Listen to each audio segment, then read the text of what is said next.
says he sees 6 to 8 rounds of hell. What's your prediction a week out from fight night? I agree. Abel agrees also. I think the first 3, 4, 5 rounds are going to be extremely competitive.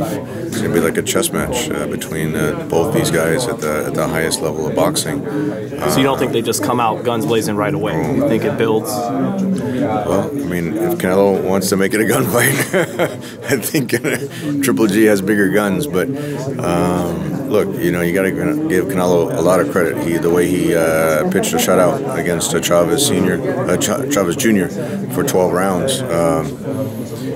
He looks very strong, very fast at the middleweight division. He's not training himself anymore to make 54, 55, whatever weight he was fighting at, and you could see just his whole body is different and feels very comfortable at that weight. At least he did against Chavez. Now, what happens against Triple G, who's the biggest punching middleweight we've seen for a long time and physically so strong? I think you're going to see a completely different fighter in there against Canelo, and I think you'll see after that 6 to 8 rounds of hard fighting, I think you'll see Gennady just becoming a dominant as the round goes on. So you think we actually see a better Golovkin than we saw in his previous outing against Andrew? I think you're going to see the best Golovkin of his career. This is the fight he's been waiting for. This is the fight that he's been training for his entire career.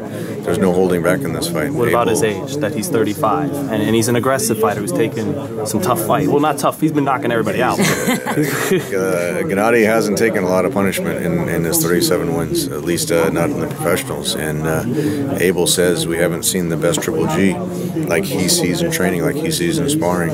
And so I think a lot of fans are going to be pleasantly surprised by the Triple G they're going to see, the 35-year-old Triple G they're going to see on next Saturday on September 16th. You think Canelo will really test him in this fight? Well, I think Canelo's going to test anyone in the middleweight division, but look, there were a lot of great fighters. Danny Jacobs tested him. Gennady's going to be at such a different level that I think, I think this is the fight where if he was holding back in any of the other fights, or if he let some of the fighters potentially hit him to make it more interesting, or to allow them, like with Daniel Geale, where Geale hit him and he was able to counter him and knock him out, or Brook hit him but he was able to open him up and then stop him in 5 rounds with a fractured orbital bone. There's not going to be any holding back against Canelo. Thank you, Tom.